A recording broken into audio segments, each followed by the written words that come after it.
हो रही थी।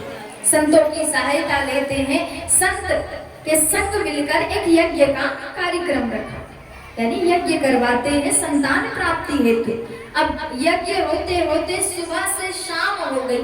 यज्ञ समाप्त होने के बाद जितने ऋषि थे, जितने संत थे, इतना थक जाते हैं कि बिना यज्ञ का परिणाम दिए ही सबके साथ जाकर विश्राम करने लगे, आराम करने गए। थकावट इतनी हो चुकी थी कि सबके सब गहरी नींद में चले गए।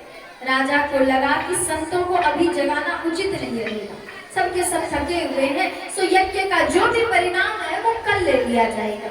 राजा भी जाकर संतों के बगल में विश्राम करने लगे, सो गए। अर्धरात्रि के समय अचानक से राजा युवनाश्व को बड़ी प्यास लगती है। प्यास के कारण नींद खुली, चारों ओर ढूंढते हैं, पानी कहीं नहीं मिला। संतों को भी जगाने की कोशिश करते हैं, लेकिन सभी संत इतने गहरी निद्रा में थे, घोर निद्रा में थे कि कोई राजा की बात सुनकर नहीं जगते।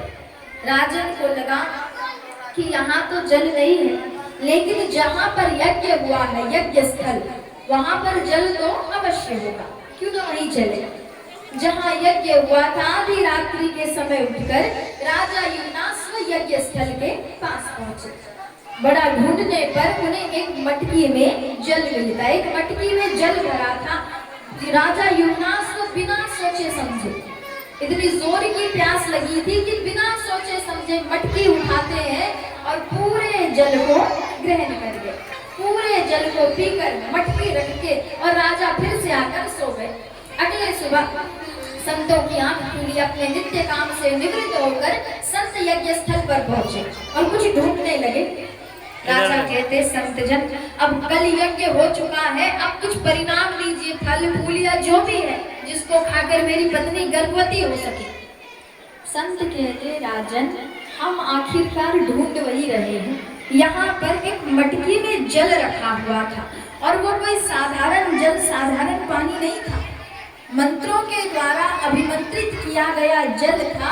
और जब हमने आपकी पत्नी की जांच की, आपकी पत्नी की नाभि की जांच करने पर हमें ये पता चला है कि आपकी पत्नी का गर्भाशय यानी कोख इतना